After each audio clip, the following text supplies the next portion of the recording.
Halo semua.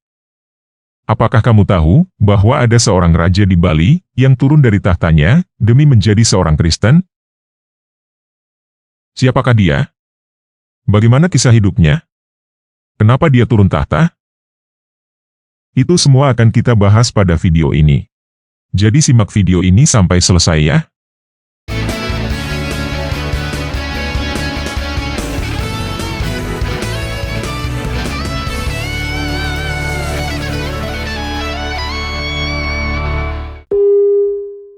Nah, sekitar abad ke-17, muncul kerajaan Buleleng di Bali Utara yang didirikan oleh I Gusti Anglurah Panji Sakti.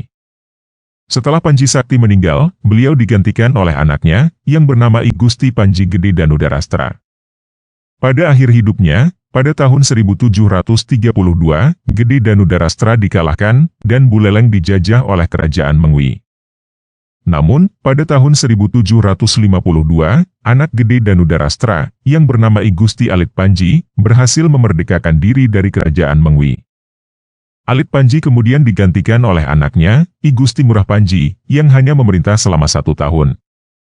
Pada tahun 1765, Ngurah Panji digantikan oleh anaknya, yang bernama I Gusti Ngurah Jelantik. Pada masa pemerintahannya, pada tahun 1780, I Gusti Ngurah Jelantik dikalahkan dan Buleleng dijajah oleh kerajaan Karangasem.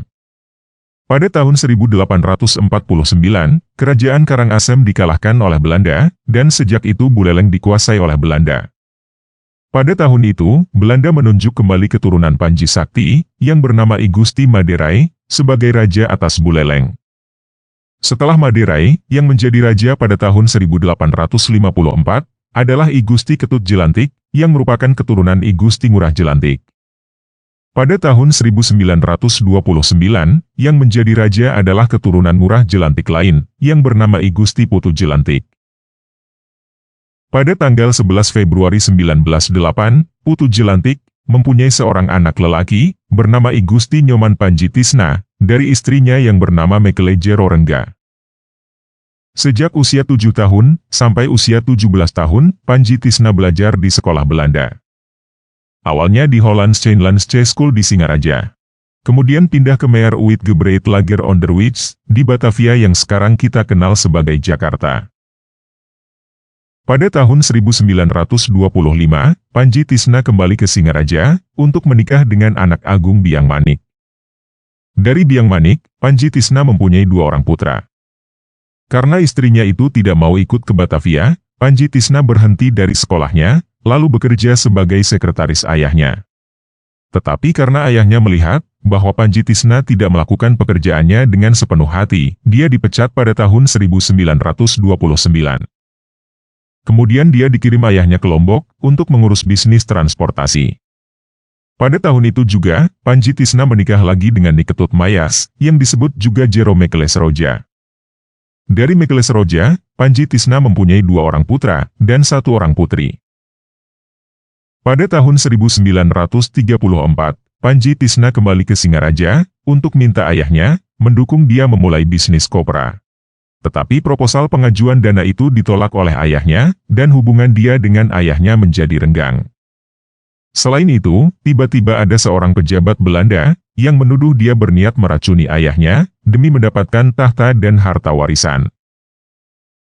Menghadapi situasi seperti itu, Panji Tisna mulai mengungkapkan ekspresi perasaan dan pemikirannya melalui karya sastra. Dia menulis sebuah novel yang berjudul Nirawit, Ceti, dan Penjual Orang. Tujuan dia menulis novel ini adalah supaya dia bisa berdamai kembali dengan ayahnya. Dia ingin menyampaikan pemikirannya bahwa dia bisa berhasil dengan sesuatu yang dia pilih sendiri. Dan ternyata, novel itu berhasil membuat hubungan Panji Tisna menjadi baik kembali dengan ayahnya. Oleh karena itu, setelah itu dia terus aktif menulis, dan dia menjadi salah satu novelis terkenal, angkatan Pujangga Baru. Pada tahun 1934 ini juga, Panji Tisna mulai belajar bahasa Sanskerta dari seorang sarjana Belanda yang bernama Dr. Goris. Pada tahun 1935, Panji Tisna membuka sekolah rendah Belanda di Puri Kanginan milik keluarganya. Selain itu, dia juga mengajar bahasa Inggris di Partiwi Putra School. Pada tahun ini juga, Panji Tisna ditugaskan oleh Dr. Goris ke Desa Buduk Badung, di Bali Selatan. Dia diminta oleh gurunya itu untuk mengorek informasi tentang kerusuhan yang menimpa warga desa itu setelah mereka pindah agama menjadi Kristen. Insiden kerusuhan di Desa Buduk itu membuat Panji Tisna mulai mengenal tentang Kristen dan memikirkannya. Bukan membuat dia berpikir tentang menjadi Kristen, tetapi berpikir tentang penyebab konflik sosial yang terjadi karena konversi ke agama Kristen. Panji Tisna melihat bahwa orang-orang Bali yang menjadi Kristen di Desa Buduk itu adalah orang-orang yang baik, halus, dan tetap berbudi budaya Bali. Selain itu, Panji Tisna menemukan bahwa pertikaian antara warga Hindu dan Kristen di Bali itu timbul karena masalah kubur dan warisan. Dr. Goris sendiri sebenarnya adalah orang yang kurang setuju dengan masuknya Kristen ke Bali. Dan dari sini, kita bisa melihat penyebab kenapa Indonesia tidak menjadi Kristen ketika dijajah oleh Belanda. Karena orang-orang Belanda sendiri tidak semuanya setuju dengan Kristenisasi. Sebagian orang Belanda mempunyai keinginan agar Indonesia menjadi Kristen, tetapi sebagian lagi ingin menjaga agama dan budaya setempat. Salah satu alasannya adalah, kepentingan Belanda datang ke Indonesia adalah urusan ekonomi, urusan dagang. Agama bisa menimbulkan konflik, seperti yang terjadi di Desa Buduk. Dan konflik itu tidak baik bagi kepentingan perdagangan Belanda. Oleh karena itu, jika kita baca sejarah, terkadang Belanda malah terkesan menghambat penyebaran agama Kristen di Indonesia. Dan bukti-bukti sejarah menunjukkan bahwa Kristen berkembang pesat setelah Belanda pergi dari Indonesia. Nah, ketika kembali dari Desa Buduk, Panji Tisna bukannya membuat laporan yang diminta oleh Dr. Goris, tetapi malah mengarang sebuah novel berjudul Sukreni Gadis Bali. Di dalam novel itu, timbul kesan bahwa Panji Tisna menilai dengan objektif dan mempunyai harapan agar agama Hindu dan Kristen bisa hidup berdampingan dalam damai di Bali. Pada tahun 1936, Panji Tisna menikah lagi dengan Lusayang, yang disebut juga Mekele Satpada. Selain itu, dia pindah ke perkebunan kelapa milik ayahnya, yang terletak berjarak 10 km dari Singaraja. Dari Mekele Satpada, Panji Tisna mempunyai 2 anak lelaki. Pada tahun 1942, Jepang datang menyerang dan mengambil alih hampir semua bekas jajahan Belanda di Hindia, termasuk Bali. Pada saat itu, Panji Tisna hidup tenang di perkebunan jeruk pinggiran Singaraja yang dibeli dan diusahakannya sendiri sejak tahun 1940. Dia mengusahakan perkebunan jeruk itu dengan tujuan supaya ditiru oleh penduduk sekitar yang miskin. Di situ dia juga menyimpan buku-bukunya. Salah satunya adalah The Impact of the Western World. Pada tahun 1944, dia ditangkap karena dicurigai melakukan kegiatan anti-Jepang. Tidak lama kemudian dia dilepaskan. Tetapi semua koleksi buku di perpustakaannya dihancurkan oleh Jepang. Pada tahun itu juga, ayahnya, I Gusti Putu Jelantik, meninggal. Sehingga Panji Tisna menjadi Raja Buleleng menggantikan ayahnya. Dalam buku karangannya sendiri, yang berjudul Imade Widyadi, pada halaman terakhir, dia berkata bahwa awalnya dia tidak mau diangkat sebagai raja. Karena menurutnya, lebih baik adiknya yang mengambil posisi itu. Tetapi karena desakan dari rakyat Buleleng, teman-temannya, dan tentara pendudukan Jepang, dia mengambil posisi sebagai Raja Buleleng. Oleh Jepang, dia disebut sebagai Shucho. Shucho adalah sebutan bagi pemimpin wilayah karesidenan pada zaman pendudukan Jepang. Bisa dikatakan, pada zaman ini, karesidenan adalah kabupaten. Dan pada tahun 1944 juga, Panji Tisna bertemu dengan pendeta Albert Fritz Ambessa, yang berasal dari Ambon, dan belajar tentang kekristenan. Setelah Jepang menyerah dari sekutu, pada tahun 1945, Panji Tisna dipilih menjadi ketua Dewan Raja-Raja Sebali, yang disebut Paruman Agung. Pada hari ulang tahunnya yang ke-38, 11 Februari 1946, Panji Tisna beserta istri ketiganya dan anak-anaknya dibaptis oleh pendeta Albert Fritz Ambessa di kebun jeruk miliknya di Desa Seraya. Setelah itu, Panji Tisna mengumumkan kepada publik bahwa dia pindah agama dari Hindu menjadi Kristen. Hal ini tentunya menggemparkan seluruh Bali yang mayoritas beragama Hindu. Setahun kemudian, pada tahun 1947, Panji Tisna secara sadar dan sukarela, tanpa paksaan, memilih untuk turun dari tahta kerajaan dan mewariskan tahta itu kepada adiknya, yang bernama I Gusti Ketut Jelantik. Nah, sebenarnya Panji Tisna bisa menggunakan kekuasaan sebagai Raja Buleleng dan pemimpin semua Raja Bali untuk mengkristenisasi Bali. Terlebih lagi, dia adalah seseorang yang mampu menyampaikan pemikirannya melalui karya tulis.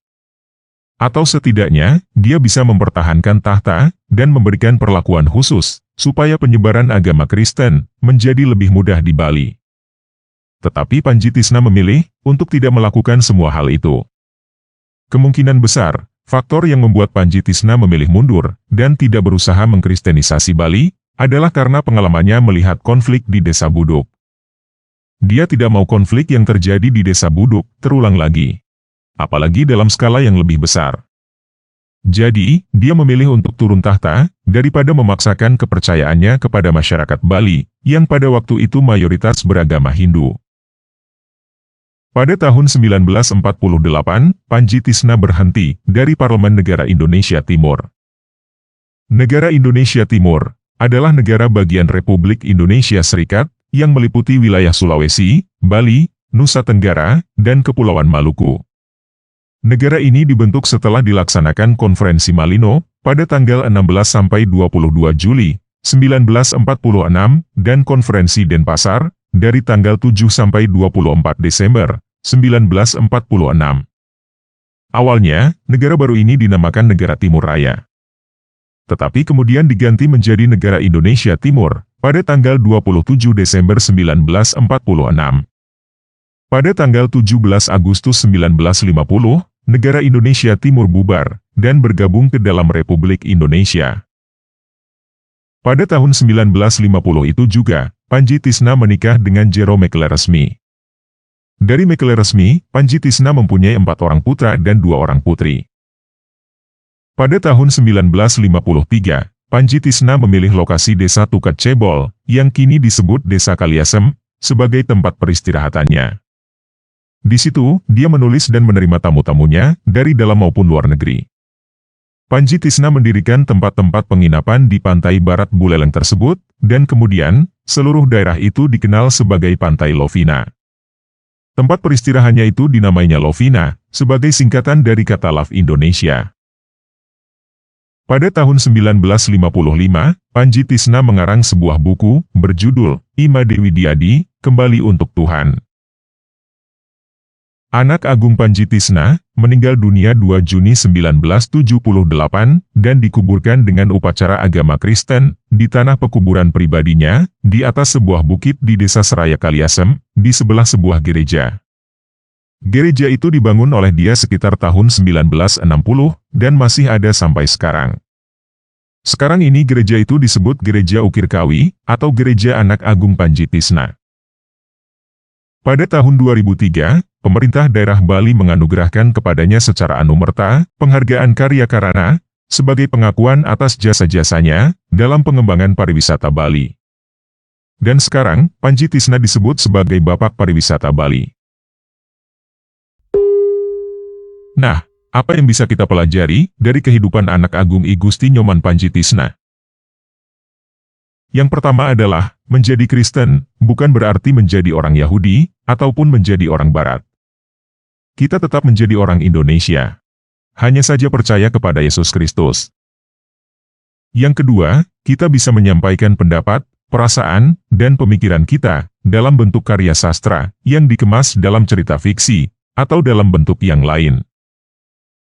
Yang ketiga, kita tidak perlu memaksakan pendapat atau kepercayaan kita kepada orang lain, karena itu bisa menimbulkan konflik.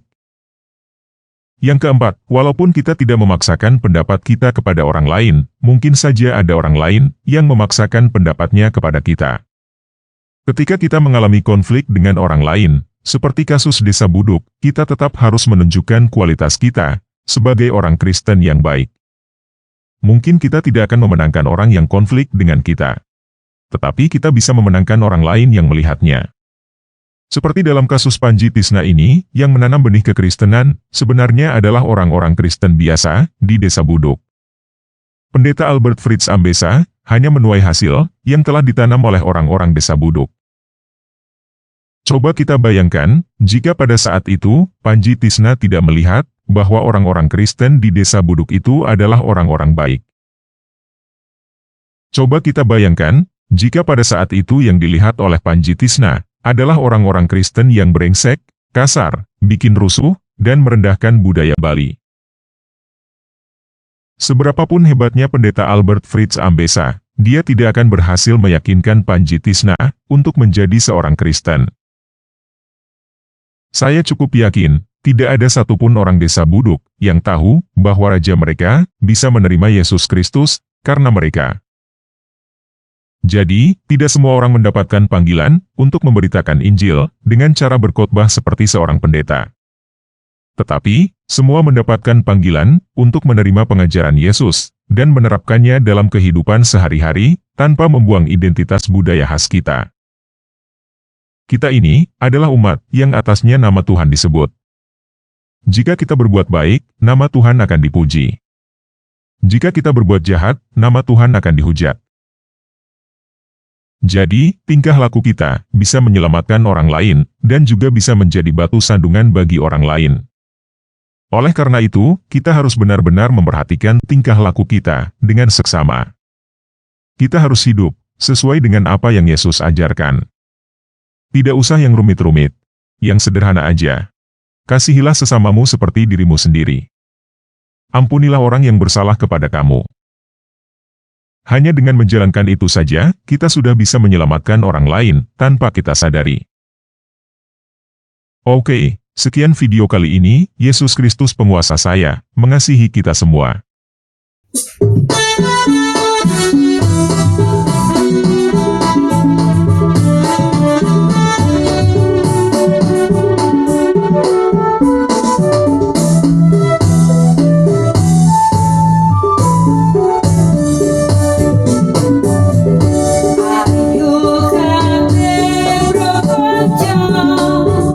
Memuji Gusti Allah, lawan hati suri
Terima kasih untuk teman-teman yang telah mendukung channel Tanpa Ragi melalui Dana, BRI, dan Patreon.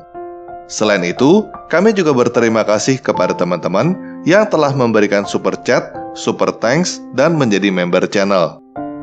Karena dukungan dari teman-teman, kami bisa melakukan berbagai pekerjaan, baik yang terlihat maupun yang tidak terlihat.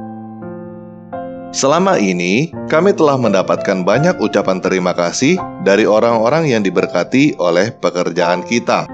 Oleh karena itu, kami ingin memberitahukan kepada teman-teman yang telah mendukung channel Tanpa Ragi bahwa ada bagian kamu di dalam terima kasih yang kami dapatkan.